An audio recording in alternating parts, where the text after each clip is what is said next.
ada sebuah telaga misterius tersembunyi di ujung dunia yang airnya bisa memberikan hidup abadi.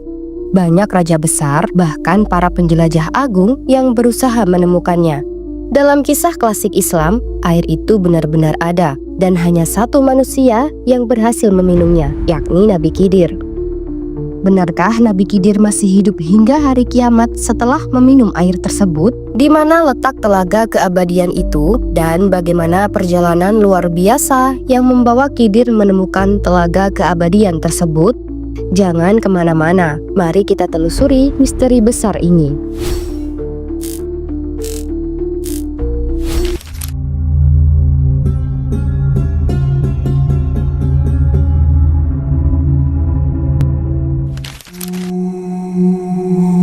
Sejak dulu, manusia selalu dihantui pertanyaan, mungkinkah manusia hidup abadi?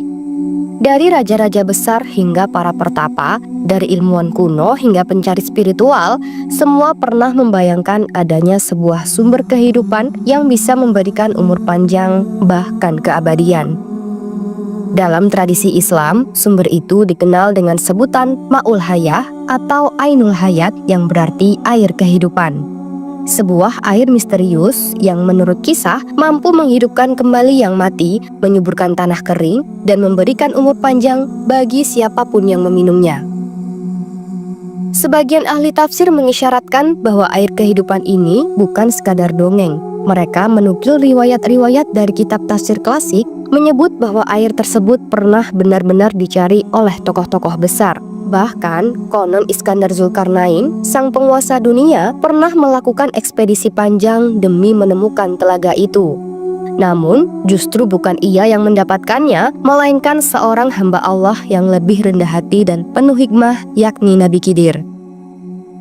Kalau kita lihat, kepercayaan tentang air keabadian tidak hanya muncul dalam versi Islam. Bangsa Yunani kuno mengenal mitos Fountain of Youth, yakni air yang bisa membuat orang kembali muda.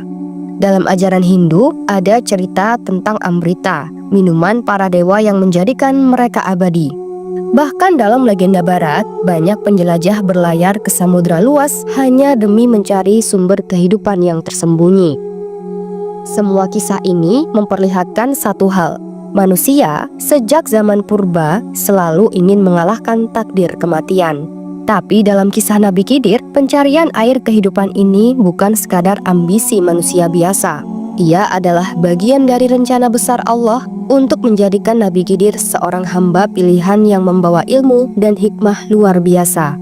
Maka, air kehidupan ini bukan hanya legenda kosong. Ia adalah simbol dari rahasia Allah, apakah benar berupa air yang nyata, ataukah sebuah lambang dari ilmu yang tak pernah habis hingga kini masih menjadi perdebatan para ulama dan sejarawan. Dan disinilah misteri dimulai. Bagaimana Nabi Khidir menemukan air itu? Apakah ia harus menembus lautan gelap yang tak berujung?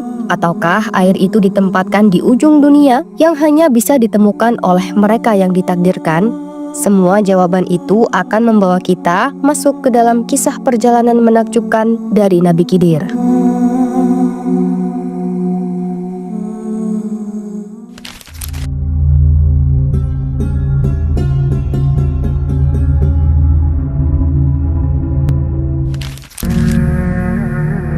Kisah ini bermula ketika Allah menurunkan wahyu kepada Nabi Musa bahwa ada seorang hamba Allah yang lebih berilmu darinya. Nabi Musa sebagai seorang nabi yang membawa Taurat sempat heran. Tapi Allah menegaskan, ada rahasia yang belum Nabi Musa ketahui dan hamba Allah itu bernama Nabi Khidir. Allah pun memberi tanda, jika Nabi Musa ingin bertemu dengannya, bawalah seekor ikan dan perhatikanlah di mana ikan itu hilang. Itulah tempat ia akan menemukan sang hamba misterius. Maka Nabi Musa berangkat bersama murid setianya, yakni Yusha bin Nun, yang kelak juga akan menjadi seorang nabi. Mereka berdua berjalan jauh hingga sampai di sebuah lautan yang disebut dengan Majma'ul Bahrain, sebuah tempat di mana dua lautan bertemu. Disitulah mukjizat kecil terjadi. Ikan yang mereka bawa, yang sudah mati dan diasinkan, tiba-tiba hidup kembali dan meloncat masuk ke laut, meninggalkan jejak seperti terowongan di air. Namun Nabi Musa tidak menyadari hal itu. Barulah setelah mereka berjalan lebih jauh, Yusha berkata, "Wahai Musa, ikan itu telah hilang saat kita beristirahat di batu." Nabi Musa pun segera menyadari itulah tanda yang Allah maksud. Mereka pun kembali ke tempat ikan itu melompat, dan di sanalah Nabi Musa akhirnya bertemu dengan seorang hamba Allah yang wajahnya dipenuhi cahaya, yakni Nabi Khidir. Disinilah dimulai babak misterius dalam hidup Nabi Khidir. Sebagian riwayat menambahkan kisah bahwa sebelum pertemuan dengan Nabi Musa, Nabi Khidir sudah menempuh perjalanan panjang menuju sebuah wilayah yang dikenal dengan nama Bahrul Zulumat, yakni Lautan Kegelapan. Bayangkan sebuah lautan yang tak ada ujungnya, begitu pekat hingga matahari pun seolah tak mampu menembusnya. Gelombang yang menderu, kabut tebal, dan suasana yang menakutkan. Disitulah, menurut kisah, tersimpan mata air kehidupan. Nabi Khidir dengan izin Allah berhasil masuk ke lautan itu. Ia berjalan dalam kegelapan, menembus kabut, hingga akhirnya menemukan sebuah telaga kecil. Airnya bening, dingin, memantulkan cahaya seperti mutiara. Dikatakan setiap cipratan air itu membuat tanah gersang menjadi hijau kembali, bahkan hewan yang mati bisa hidup seketika jika tersentuh olehnya. Nabi Khidir pun meminum dari telaga itu. Sejak saat itulah Allah memberinya umur panjang hingga akhir zaman. Ia tidak lagi sama dengan manusia biasa. Ia menjadi hamba yang selalu hadir di zaman apapun, menyaksikan generasi berganti, membawa ilmu yang dalam dan hikmah yang sulit dijangkau manusia. Disinilah terlihat bahwa perjalanan Nabi Khidir ke lautan gelap bukan sekadar ekspedisi fisik, tapi juga perjalanan spiritual. Ia menembus kegelapan dunia hingga akhirnya Allah membukakan rahasia kehidupan abadi kepadanya.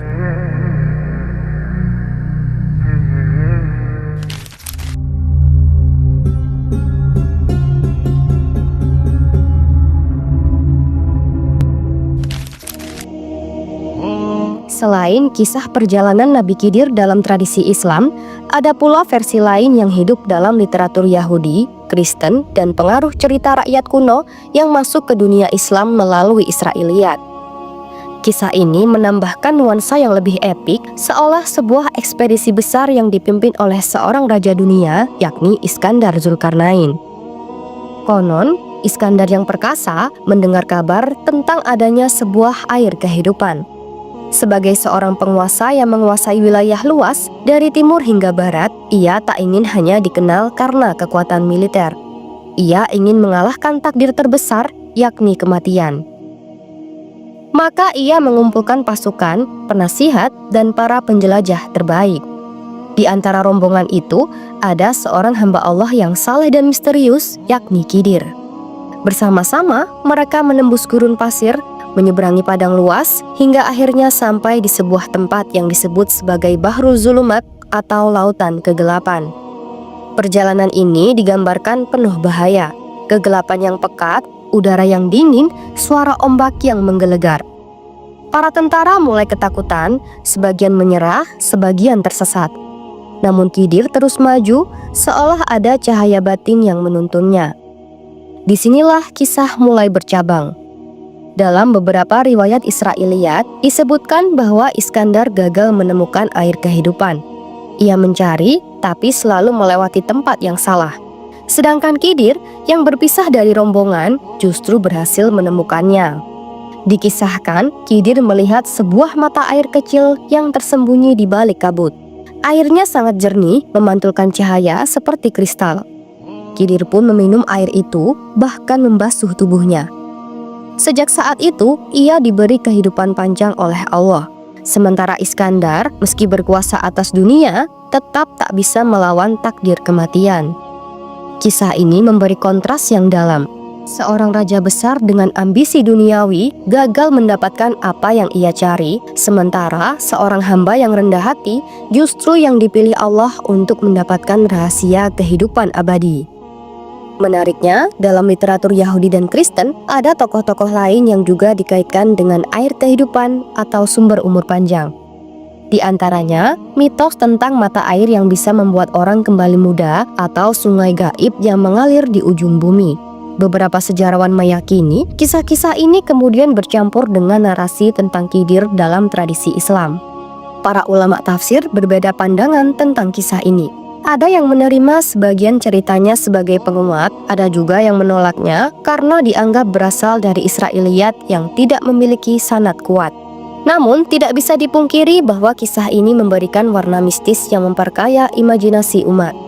Apapun versinya, ada satu benang merah yang selalu sama. Nabi Khidir adalah sosok yang dipilih Allah untuk menerima rahasia air kehidupan, sementara manusia-manusia perkasa lainnya gagal. Hal ini seolah menegaskan pesan besar. Keabadian bukanlah hasil dari kekuasaan atau ambisi, melainkan anugerah dari Allah yang hanya diberikan kepada siapa yang dikehendakinya.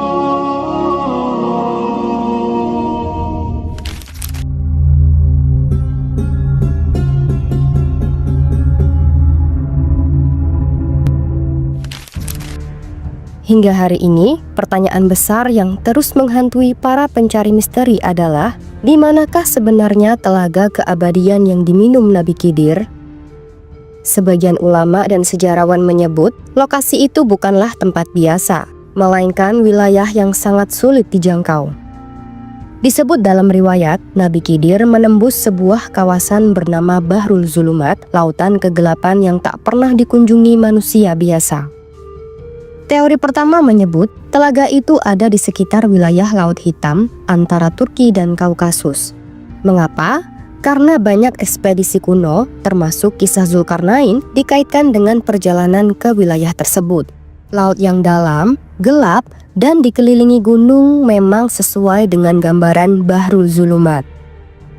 Teori kedua, sebagian ulama menyebut telaga itu berada di ujung dunia, di sebuah tempat goib yang tidak bisa dijangkau dengan peta atau perjalanan fisik. Ada yang mengaitkannya dengan daerah misterius di bawah bumi, semacam alam tersembunyi di luar jangkauan manusia. Tempat itu hanya bisa dimasuki oleh mereka yang ditakdirkan Allah. Teori ketiga, ada juga yang meyakini bahwa air kehidupan itu bukanlah lokasi geografis, tapi sebuah kondisi spiritual. Artinya, perjalanan Khidir bukanlah ekspedisi fisik semata, melainkan perjalanan ruhani menembus kegelapan hawa nafsu, hingga akhirnya ia sampai pada sumber ilmu dan hikmah Allah yang disebut sebagai air kehidupan. Dalam tafsir simbolis ini, lokasi telaga tidak pernah bisa dipetakan karena ia berada di dalam hati yang tercerahkan. Sejarawan modern pun mencoba menganalisis dengan cara lain. Ada yang menghubungkannya dengan legenda Fountain of Youth yang dicari penjelajah barat, ada pula yang menyamakan dengan kisah-kisah tentang sungai suci di India atau sumber kehidupan di Mesopotamia. Semua itu memperlihatkan bahwa imajinasi tentang sebuah air abadi memang menyebar di berbagai peradaban.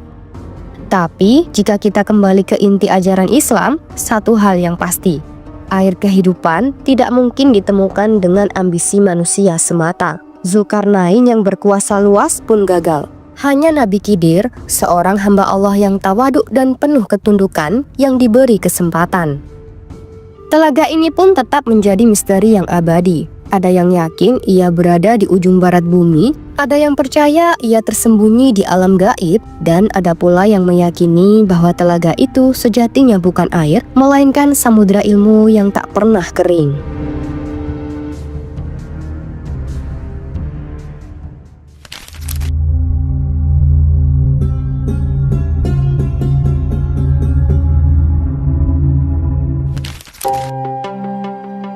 Inilah pertanyaan yang selalu memicu perdebatan panjang. Apakah Nabi Khidir benar-benar hidup abadi hingga hari kiamat? Dalam banyak riwayat, disebutkan bahwa setelah meminum air kehidupan, Allah memberinya umur panjang. Ada hadis-hadis dan kisah dari para ulama yang menyebut bahwa Nabi Khidir masih hadir di bumi meski tidak terlihat. Bahkan, sebagian ulama besar menuturkan pengalaman bertemu dengannya. Konon, Imam Nawawi pernah ditanya, apakah Nabi Khidir masih hidup? Beliau menjawab, ya, dan para wali Allah di berbagai zaman telah bertemu dengannya. Ada pula kisah-kisah sufi yang menyebut Nabi Khidir kerap menampakkan diri untuk menolong orang-orang saleh yang sedang dalam kesulitan. kadang dalam wujud seorang musafir, kadang sebagai lelaki tua bijak, lalu menghilang begitu saja. Namun tidak semua ulama sepakat. Ulama besar seperti Ibn Katsir dalam Al-Bidayah wan Nihayah menolak anggapan ini. Ia menegaskan tidak ada dalil sahih dari Al-Quran atau hadis mutawatir yang memastikan Khidir masih hidup. Baginya, anggapan itu lebih dekat kepada riwayat Israiliyat sehingga tidak bisa dijadikan keyakinan pasti. Dalil yang sering dipakai untuk menolak keabadian Khidir adalah firman Allah dalam Al-Quran. Allah Subhanahu wa Ta'ala berfirman, "Dan kami tidak menjadikan hidup abadi bagi seorang manusia pun sebelum kamu Muhammad. Maka jika engkau wafat, apakah mereka akan kekal?" Quran Surat Al-Anbiya ayat 34. Ayat ini jelas menegaskan tidak ada manusia yang diberi umur abadi secara jasad. Perbedaan pandangan ini menunjukkan ada dua lapisan dalam kisah Nabi Khidir. Yang pertama, versi literal, bahwa Nabi Khidir memang abadi secara fisik, masih hidup hingga hari kiamat, dan akan meninggal ketika sangkakala ditiup. Yang kedua, versi simbolis, bahwa Nabi Khidir tidak hidup abadi secara jasad, melainkan hidup dalam arti keabadian ilmu, hikmah, dan teladan yang terus diwariskan. Menariknya, kisah Nabi Khidir yang dianggap abadi ini juga beresonasi dengan obsesi manusia modern. Hari ini, ilmuwan berlomba menciptakan teknologi anti-aging, memperpanjang usia dengan obat, bahkan mencari cara agar manusia bisa hidup ratusan tahun. Tapi sejarah Nabi Khidir mengajarkan keabadian bukan sesuatu yang bisa diraih dengan ambisi atau sains semata, melainkan anugerah dari Allah. Dan disinilah letak keistimewaan Nabi Khidir. Ia bukan hanya sosok misterius yang dikisahkan dalam riwayat, tapi juga lambang bahwa ada dimensi kehidupan manusia yang tidak bisa diukur dengan logika semata. Apakah benar ia masih hidup? Itu tetap menjadi misteri yang hanya Allah Maha Tahu. Wallahu a'lam bishawab. Kisah Nabi Khidir dan Telaga Keabadian membawa kita pada satu kesadaran bahwa manusia selalu mendambakan hidup yang panjang, bahkan keabadian. Tapi Al-Quran sendiri menyinggung hal ini. Allah Subhanahu wa Ta'ala berfirman, "Setiap yang bernyawa pasti akan merasakan mati." Quran Surat Ali Imran ayat 185. Artinya, tak ada satupun di dunia ini yang benar-benar abadi kecuali Allah yang Maha Hidup. Maka, apakah Nabi Khidir masih hidup hingga hari ini? Itu tetaplah misteri yang hanya Allah yang tahu. Yang jelas, pesan dari kisah ini bukan sekadar soal umur panjang, melainkan tentang bagaimana kita mengisi hidup dengan amal, ilmu, dan kebaikan yang akan terus hidup meski jasad kita telah tiada. Mungkin inilah rahasia keabadian yang sesungguhnya. Bukan tubuh yang tak pernah mati, tapi amal jariah yang terus mengalir menerangi jalan setelah kita pergi. Sekarang pertanyaannya kembali kepada kita. Menurut kalian, apakah Nabi Khidir benar-benar masih hidup hingga kini? Ataukah keabadiannya hanyalah simbol dari ilmu dan hikmah yang tidak pernah mati? Tulis pendapat kalian di kolom komentar, karena diskusi inilah yang akan membuat kita semakin dekat dengan makna sebenarnya dari kisah-kisah besar dalam Islam. Sekian dulu dari saya, terima kasih banyak buat kalian yang sudah menonton sampai akhir. Selebihnya mohon maaf, yang benar datangnya dari Allah, dan mohon maaf bila ada kurang atau keliru itu datangnya dari saya pribadi selaku manusia biasa. Sampai jumpa di video dan kisah-kisah menarik selanjutnya. Wassalamualaikum warahmatullahi wabarakatuh.